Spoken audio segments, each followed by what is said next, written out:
Hey, Shalom Israel. First, we'll start by giving all honor, praise, and glory to Yahweh, Bahashem, Yahushai, Bahashem, Rakakwadash, double honors unto the elders, apostles, and bishops of GMS Great Millstone.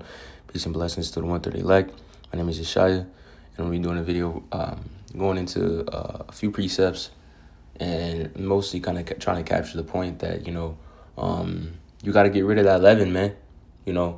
Passover is this evening at sundown, and this is going to be a heavy Passover. As you should already know, and if you don't know, it is. We're in the year, coined from the quote of the Apostle Tahar, that this is the hopeful year of our salvation, hopeful year of the deliverance, right? So the Passover of that year, of course, is going to be heavy. There's going to be a very large sifting among Israel, right? A lot of guys that say that they're in this, a lot of guys that say, till death do us part and evermore. A lot of guys that say they are going to be shown not to be, and the Lord is going to reveal that. The Lord reveals these men. The eyes of the Lord are upon every man, as the scriptures say. He behold the good and the evil, all right? So prepare your mind. Prepare your mind to the absolute best of your ability, man. When bros say you got to get rid of that leaven, physically cut shit out of your life that is not expedient. That shit is dragging you down. Cut those things out of your fucking life, man. Not only are you getting rid of the leaven inside of your crib, and stop and abstaining from eating leaven for the week. You have to spiritually remove that leaven as well. And then after that week's over, you still do the same thing, man. Going around from the bros, hearing a quote, you got to have that Passover mindset year round. It's amplified during the time of the Passover, but year round, you should always try to make it a goal of yours to get rid of the shit that isn't really fucking expedient, man. The things that aren't positive in your life that are dragging you away from the spirit, The apostles always talk about being a stoic, and if you're, hip to the Apostle Gabar's video, he made a video about like 7 traits of being a stoic. If you search it up on YouTube, you'll probably find it. 7 traits of being a stoic, right? Removing, excess women from your life, man, not living with your woman, always keeping in control of your emotions, being a man that's, exercised both physically and spiritually, making sure you do your spiritual work, but as well as at the same time, man, you taking care of your body. You don't fucking eat shit that you know is bad for you. You don't consume things that you know is fucked up for you. Your mind is occupied in Yahweh Shem Yahushai. You wake up, it's the Lord. You go to sleep, it's the Lord. In your dreams, it's the Lord. You can't really control our dreams, but, at the end of the day, bro, we've been given a mission. We're not sent here on our own accord to have our own fun and to enjoy this world. We're sent here to bear our fucking cross and do the will of the Lord, right? Whereas the rest of the world is in a state of joy. They're in a state of happiness and camaraderie and just fucking overall enjoying the fatness of this land. But right now, we're not worried about that shit, right? We understand that the world loves its own, pursuant to John the 15th chapter, right? The world love you not, for the world loves its own, roughly paraphrasing, Salakia. But regardless of the fact, this is our purpose, man. If you don't see it that way, then you're in a fucked up state of mind, and that's a part of the leaven that you need to get rid of. This is our whole purpose, man. This is our life, man. This is not a matter of belief and, religion, like how Christians be like, oh, yeah, I believe I'm a Christian, and, I'm not really too in depth with it, but I do believe I am. Nah, fuck that shit. That's not the spirit we come in. That's lukewarm like a motherfucker. That's damn near cold. Actually, that is cold, man. The fact that it matters, we understand that Yahweh, by Yahweh Shai, is the power of this whole universe. We understand that Yahweh Shai Mashiach, through the Heavenly Father, of course, has been able to give us salvation through him suffering on the cross. We understand that. We understand that we're operating under grace and mercy. So how dare man bat the hand of the Lord away? Do not bat the hand of the Lord away from you, man. You know, if you're going into this Passover in the right spirit, continue and really keep on yourself, man. You know, really, really fucking do it. You know, you got to do things that are pleasing in the sight of the Lord, man. The decisions, Salakia, I'm getting zealous. The decisions that you make, you know, think like, man, is this good? You know, is this pleasing in the sight of the Lord? Especially as we get into these times, bro. You know, dial back your focus on worldly things and worldly wants because we're trying to enter into the kingdom. You could fucking wait. You've waited this long. Delayed gratification, man. Lock the fuck in. And this is a rebuke to myself as well. You know, spending time scrolling on the phone, you know, drinking too often, you know, having too much fucking, you know, fun, just bullshitting around. That shit has to come to an end, man. Not a complete and utter end. You know, you still got to balance yourself. But, you know, that just weight is changing. Circumstantially, that just weight can change. Say you get a job and you got more money, but you spend less time at the job. To achieve a just weight, to balance that with the truth, how are you going to use that money? And how are you going to use the extra time? Are you going to use that money to have more fun in that extra time since you got a new job and a higher position? Or are you going to achieve a new just weight, which is, you know, spreading that money amongst the brethren, you know, putting that money away and spending more time in the ministry? That's what I mean by a just weight. The Lord gives you a bone, you balance the bone. You don't just fucking dive all in, you know? But 1 Samuel 15, starting at 22. And Samuel, and this is after Saul, you know, did not kill all the Amalekites and all the things there, like the animals. And he spared shit, you know, cloaks. And he was basically trying to just fucking, you know, trying to do what he wanted to do, despite what the Lord told him to do.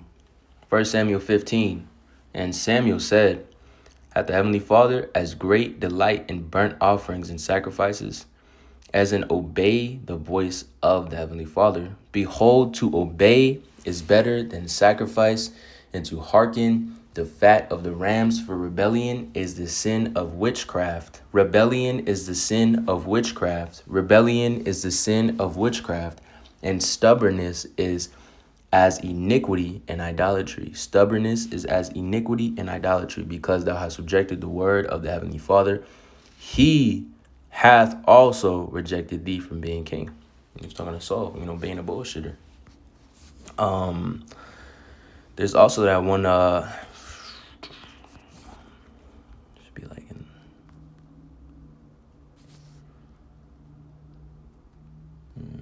Shalaki, 1 second. It'll take me a second to find this one. Yeah, hold up. So, 1 Kings 1 and 51. This is talking about Adonijah, King Solomon's brother, who basically wanted to take the throne for himself and do what he wanted to do. He started his old little brigade and go prancing around, but Solomon actually gave him mercy the first time, right? And he basically told him, like, hey, you know, show yourself worthy, and not a hair from your head shall fall to the floor. Basically, like, you know, stop bullshitting, stop doing what you want to fucking do. I'm the king, you're not the king. This is what the Lord has set up. And you won't be hurt. You won't die. You'll be okay. But guess what happens, man? Jake does what Jake does. 1 Kings 1 and 50. And Adonijah feared because of Solomon, and rose and went and caught hold of the horns of the altar. So he ultimately feared, you know, because we have that spirit of the Lord in us as well, man. You know, when you get a rebuke from another brother, you know, it feels like you're getting a rebuke from the Lord, because the Lord's speaking through that man. And it was told Solomon, saying, behold, Adonijah, fear King Solomon, for lo, he hath caught hold on the horn of the altar. Let King Solomon swear unto me to the day that he will not slay his servant with the sword. So he, like, you know, let King Solomon swear that he won't kill me. And Solomon said, if he should show himself a worthy man, there shall not an hair of him fall to the earth. But if wickedness be found in him, he shall die. So if wickedness be found in you as we go into this Passover time, the Lord gonna fucking reveal that, man. The Lord's gonna fucking reveal that. If wickedness is within you and you're not, you know, getting all that bullshit out, you're not spending your time literally fucking just trying to get that shit out of you, man. Because none of us are perfect, man. You know, none of us are perfect. None of us are completely 100% perfect like the Lord Yahushua when he was here, you know, and evermore. You know, we all have our own thorns and vices that we deal with. And I'm going to get that in the Corinthians real quick, bro. We've all been given a thorn in the flesh to buffet us, you know, lest we should think higher than ourselves, right? And this man Adonijah had a lot of wickedness in him, man, trying to overthrow what it is that the Lord wanted to set up, you know, because technically he was supposed to be the heir, being the eldest brother. But King Solomon got it because the spirit's just ultimately in him. You know, it doesn't go by what you feel like and what the world feels like. It goes by what the Lord wants to do, you know. And that's exactly what the Lord did. He did as promised. And King Solomon became the king. And he did rule well. And Solomon said, if he show himself a worthy man. So are you going to show yourself a worthy man, man? You know, we enter into this Passover time. Are you going to get rid of that fucking leaven? You know, are you really going to hearken and really try to start changing? You know, really trying to take a hold of being that new man? And letting that old bullshit go as well. This is specifically for the newer Akim. Even like unto myself. Are you going to let go of that old shit and actually change? Or are you going to dwell in the pit of losers of destruction in which weak motherfuckers go to die? A weak motherfucking man. A man that can't control his fucking mind. Are you going to sit in that pit with a bunch of those bitches and die? Or are you going to actually do what you got to do, man? Are you going to pray to the Lord to ask you to be able to do those things? Are you actually going to show diligence? The scriptures tell you, give diligence to make thy calling and election sure. Are you actually going to give that shit? Are you going to be Ban Karataza, son of diligence? You know? Think about that shit. Meditate on it, man. Meditate on it. Are you really going to purge all these fucking things out of your body? Are you really going to get rid of that leaven? You got to ask yourself these things, man. Am I really prepared to forfeit feeling good? Am I really prepared to forfeit and grow my character rather than, you know, dwell in joy? Are you really going to do those things? Or are you going to just, you know, basically wait till the Lord come back to understand that this is all so real? Don't be like Jake. Jake does that shit. And it says, there shall not an hair of him fall to the earth, but if wickedness shall be found in him, he shall die. And Solomon sent forth, and they brought him down to the altar, and he came and bowed himself to King Solomon. And Solomon said unto him, go to thine house. So he spared him. He gave him a little bit of grace there. He said, go back to your house. But what did Adonijah do, man? I'm not going to read it now, but, you know, he later on basically tried to set up doing the same shit in a more complex way. He had a cloak of covetousness. He tried to hide his wickedness. Actually, that'd be smart to get, matter of fact.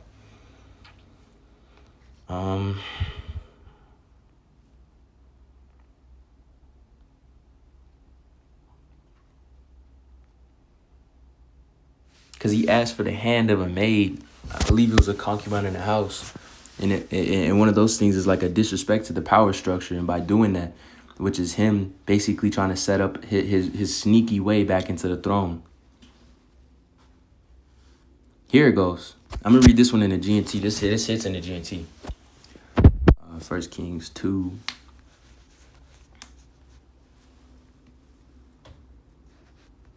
All right, and what was it, 14? No. Then Adonijah, whose mother was Haggith, went to Bathsheba, who was Solomon's mother. Is this a friendly visit, she asked. And he answered, and then he added, I have something to ask of you. Because Adonijah asked Haggith, his mother, to ask Solomon this question. And he said, I have something to ask you. He answered, you know that I should become king and that everyone in Israel expected it, but it happened differently. And my brother became king because it was the Lord's will. So he understands that it was the Lord's will. And now I have one request to make. Please do not refuse me. What is it?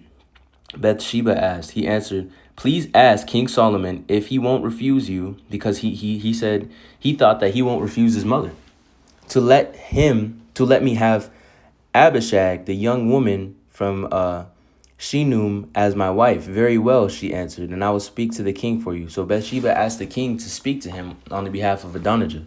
The king stood to greet his mother and bowed to her, and he sat at the throne and had another one brought in, and she said at the right, I have a small favor to ask if you don't refuse me.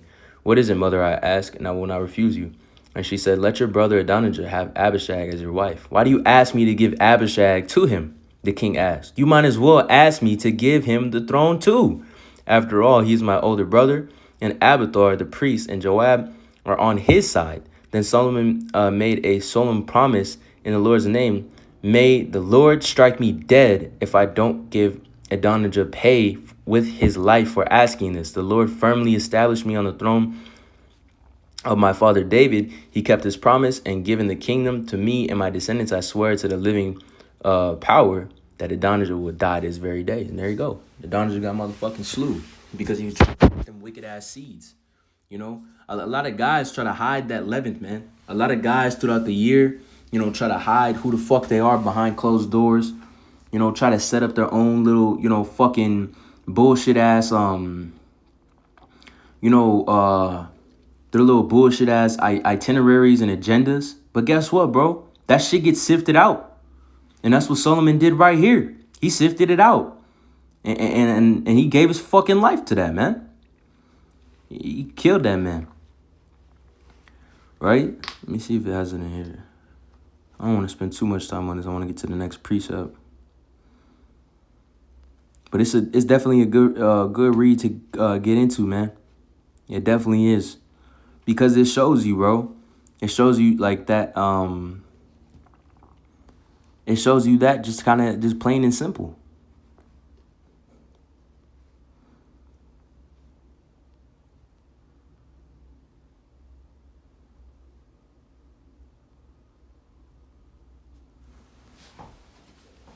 Trying to see where it.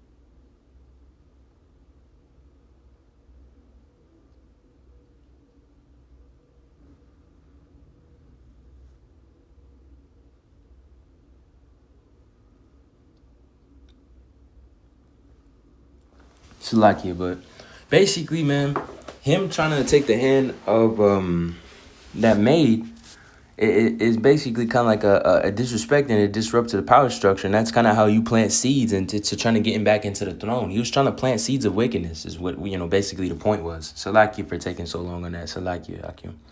But I'm gonna get to the next point I got here in is it 1 Corinthians 6, 12 and 6? Or is it 2 Corinthians 12 and 6? No, it's not 2 Corinthians 12. 2 Corinthians, let's just search it up. Kind of threw me off a little bit. We still got it. 2 Corinthians 12 and 7. Anyway, 2 Corinthians 12 and 6. For though I would desire to glory, I should not be a fool, for I will say the truth. But now I forbear, lest any man should think of me above that which he seeth me to be, or that heareth me. Unless I should be exalted above measure through the abundance of the revelations, there was given to me a thorn in the flesh, the messenger of Satan to buffet me, lest I should be exalted above measure. So going back into the point that, you got to humble yourself, man. Everybody has that thing that they're dealing with. Everyone has, certain like little bits of leaven that can get out of hand. Because when a vice turns into an addiction, that's when a demon has been developed. All right, I'm going to say that one more time. When a vice turns into an addiction, that's when a demon has been developed. And that vice is the early stages of Satan planting seeds in your fucking mind. How do you think Alizé got to the point where he was fucking, riding around on some dumb shit? How do you think he got to that point? It doesn't just fucking pop up in your mind like that and boom, goes to dynamite. Nigga was experimenting. He was fucking experimenting. And he was doing that same shit that the House of Saul does. He was doing that same bullshit that the House of Saul does. Men that might have had the spirit at one point in time, prophesied themselves to be this good man, Try to act like they were rebuking everybody and trying to be that top guy. Even shit, bro. Even Saul was a tall man. He was higher in stature than everybody else. That man was 6'5". You know, that House of Saul bullshit. Don't let that be you, man. You know, and all things are done by the Lord's will. So petition for yourself, man. Ask the Lord, bro. Beg the Lord. That's what prayer really goes into, man. Basically pleading to the Lord. 2 Samuel 3:1. Now there was a long war between the house of Saul and David, but David waxed stronger and stronger, and the house of Saul waxed weaker and weaker. The house of David, man. That holy house, man. That good stuff, bro. But the fucking house of Saul, man, that's that wicked shit. The fucking apostates, motherfuckers that fell out, bug outs, shit like that, man. Don't be a part of that group of people. I don't really know how to spell leaven like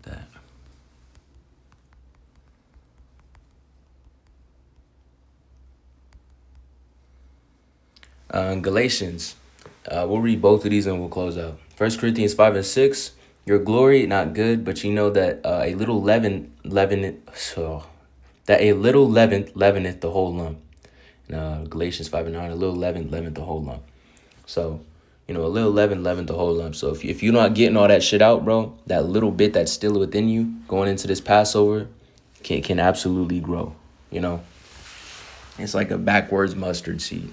You know, so you got to make sure you get all that out, man. You know, I pray this lesson was edifying. I'm going to ask to give all honor, praise, and glory to Yahweh, Ba'ashem, Yahushua, Ba'ashem, Kakodash, Shalom, and good luck to Yahweh, Hakim, Aqua.